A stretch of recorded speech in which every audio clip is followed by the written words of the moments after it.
Il y a des moments où nos enfants nous disent: «Je t'aime», mais nous, on le voit pas du tout comme ça.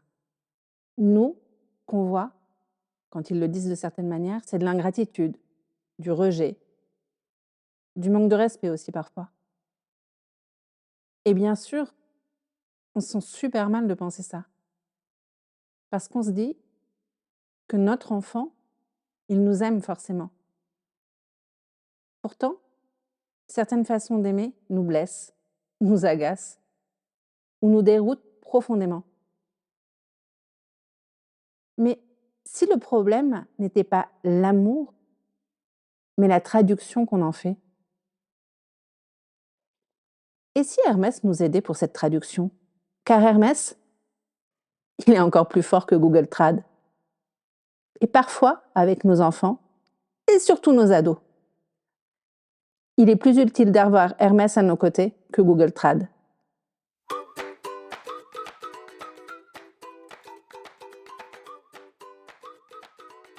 Bienvenue dans l'Odyssée d'un parent d'aujourd'hui, un podcast pour les parents qui avancent sans mode d'emploi, parfois à l'aveugle, mais avec de la curiosité, de l'attention, du courage, beaucoup d'amour et surtout l'envie sincère de rester en lien avec son enfant. Je m'appelle Stéphane, je suis coach parental et familial, sophrologue et maman de 3 enfants. Avec ce podcast, on ne cherche pas à être des parents parfaits. Même les dieux de la mythologie étaient loin de l'être, alors pourquoi les parents devraient-ils l'être? Dans ce podcast, on cherche surtout à comprendre, à ajuster et à continuer le voyage de la parentalité, même s'il est mouvementé, avec nos enfants et surtout avec nous-mêmes. Dans l'épisode précédent, je parlais des crises, du relâchement, du fait que parfois, une explosion, une crise de notre enfance, c'était aussi dire « je suis en sécurité ici ». De ce qui sort aussi quand on peut enfin poser l'armure qu'on a portée toute la journée. Aujourd'hui, j'ai envie d'aller un peu plus loin. Parce qu'il y a tant d'autres manières dont nos enfants nous disent « je t'aime » et qu'on ne voit pas forcément, qu'on ne comprend pas forcément, de façon beaucoup moins évidente, totalement déroutante et parfois aussi un peu blessante. Des mots qu'on n'entend pas ou plus et surtout qu'on interprète mal. La question n'est jamais « est-ce que mon enfant m'aime ?» Parce que si vous écoutez ce podcast, je peux déjà vous donner la réponse, c'est oui. Mais la question c'est plutôt pourquoi ça me touche autant cette manière-là? Parce que parfois nos enfants nous aiment, vraiment, mais clairement pas dans la langue que nous, les parents, on parle. Et ça nous déstabilise, ça fait tanguer la barque. Et surtout, ça nous fait mal. Et je le dis tout de suite, et je le répète, si vous écoutez d'autres épisodes du podcast, c'est quelque chose qui est assez récurrent. Comprendre, ce n'est pas excuser. Connaître, ce n'est pas excuser. C'est valable avec nos enfants et d'une manière générale. On peut comprendre, pardonner, mais pas cautionner. On n'est pas obligé d'être d'accord avec la manière ou avec le comportement. Traduire quelque chose, ce n'est pas tout accepter. Changer de regard, ce n'est pas enlever le cadre. Il ne s'agit pas de se dissoudre dans le lien, mais justement de rester en lien sans se perdre, pour mieux se connecter encore. Je ne sais pas si ça vous est déjà arrivé. Imaginez, vous faites quelque chose, vous vous pliez en 4, vous faites tout, vous anticipez, vous organisez, et résultat, rien, nada. Pas de merci, pas de reconnaissance, pas de je t'aime, pas de câlin. Et pourtant, vous en faites des choses pour vos enfants. Alors à l'intérieur, quand ça se passe comme ça pique un peu. On se dit, mais quand même, un petit mot, ça coûte rien, un merci, ça coûte rien. Et tout ce qu'on voit, tout ce qu'on entend, c'est de l'ingratitude, de la distance, un manque de reconnaissance. Et en disant ça, j'ai envie de vous dire mais que c'est OK en fait, que vous n'êtes pas seul. Mais j'ai aussi envie de vous poser cette question. Et si parfois ce silence voulait dire autre chose? Certains enfants aiment comme on respire, sans y penser, sans le formuler. Pour eux, l'amour, il est évident. Il est là, il n'a pas besoin d'être nommé, il n'a pas besoin d'être souligné, surligné. Et parfois, le merci, il est dans un regard, dans un geste, dans une présence. Alors oui, c'est moins spectaculaire, c'est moins visible, c'est moins socialement valorisé, mais pourtant ça existe. Et là aussi, il y a une nuance. Ça ne veut pas dire qu'on ne peut pas apprendre la reconnaissance à notre enfant. Ça ne veut pas dire qu'on se tait pour toujours. Ça ne veut pas dire qu'on ne peut pas dire que parfois un merci, ça vous ferait plaisir. Ça nous ferait plaisir. D'ailleurs, on peut dire, tu sais, ça me fait plaisir aussi quand tu me remercies. Parfois, je suis comme toi, j'ai besoin d'être motivée et qu'on me remercie pour continuer.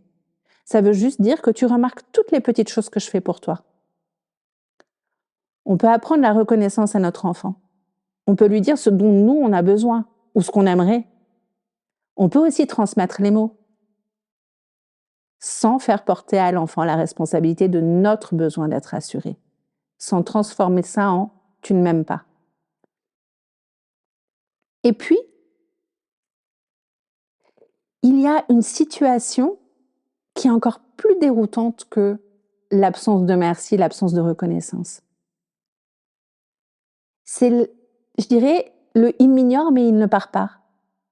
Et là, clairement, on rentre dans le territoire des ados ou des enfants qui prennent de la distance. Il ne parle pas, il est dans sa chambre, il répond à peine. Il lève les yeux au ciel aussi. Et pourtant, il reste dans la pièce, il traîne pas loin, il écoute tout, l'air de rien. En tant que parent, on ressent ça comme une mise à distance. Parfois même, le parent se sent rejeté, inutile. Mais et si on voyait ça plutôt comme une présence périphérique, une sorte de « j'ai besoin de toi, mais pas d'être collé à toi ».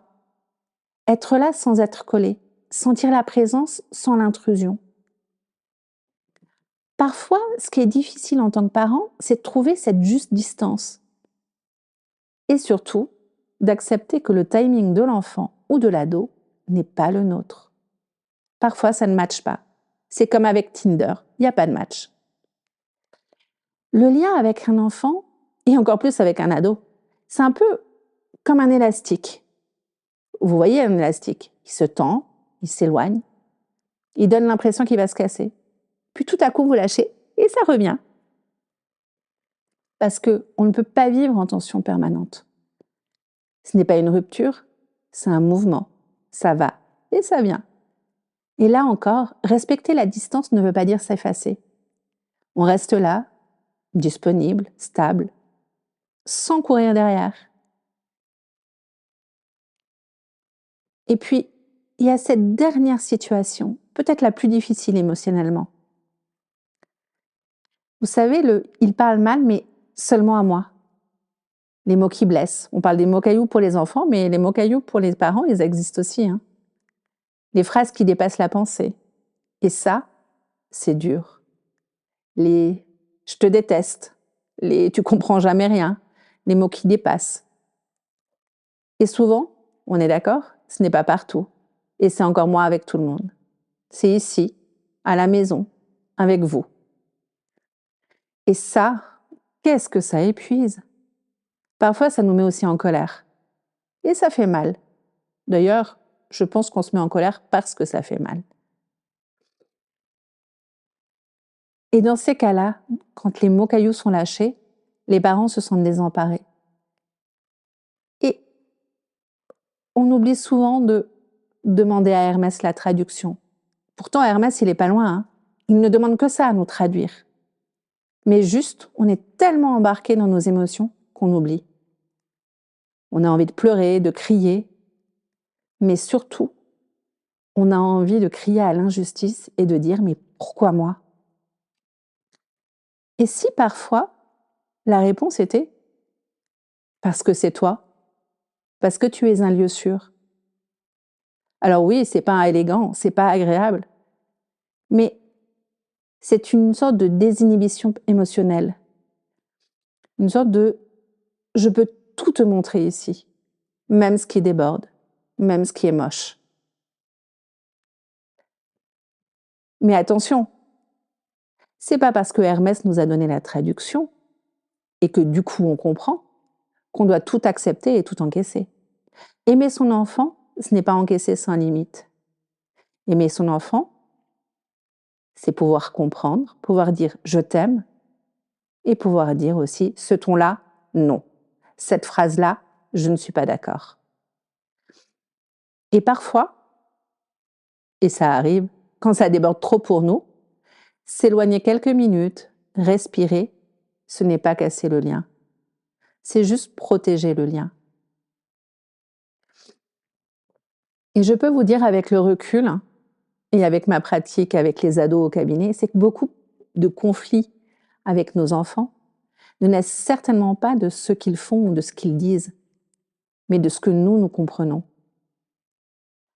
Parfois, c'est juste qu'on parle deux langues différentes. On croit être attaqué alors que l'enfant, il est juste débordé, désemparé. Il essaye juste de dire quelque chose, maladroitement, parce qu'il n'a pas de mots, parce qu'il ne sait pas. Et même parfois, ce qu'il dit n'a rien à voir avec ce qu'il a envie de nous dire ou besoin de nous dire, avec ce qui se passe vraiment à l'intérieur. Parce qu'il n'a pas les mots, parce qu'il n'ose pas, parce qu'il n'a pas conscience en fait de ce qui se passe. Alors nous, on croit être attaqué, alors que lui n'est peut-être que maladroit. Dites-vous juste qu'on parle deux langues différentes et qu'Hermès pourrait nous aider. Et parfois, se dire que il n'a pas encore notre vocabulaire affectif, notre gestion des émotions, notre connaissance en fait des émotions, ça aide beaucoup.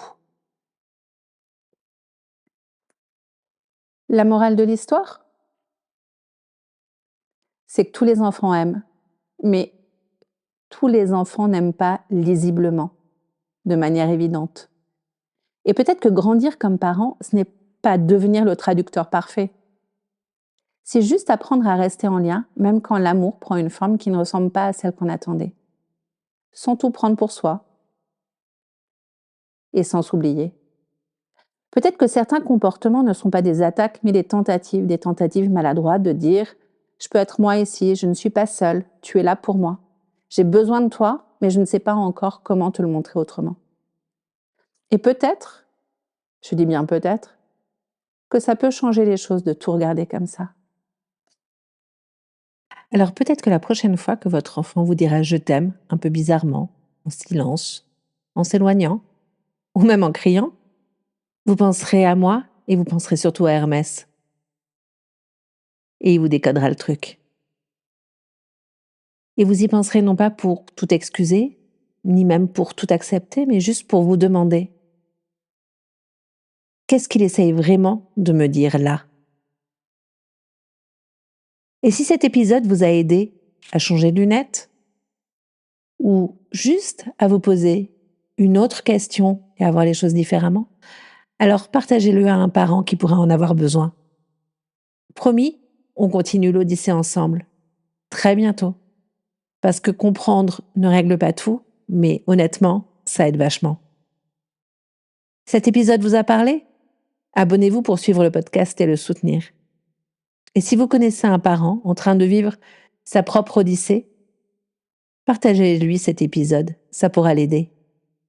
À très vite pour la suite de notre grand voyage.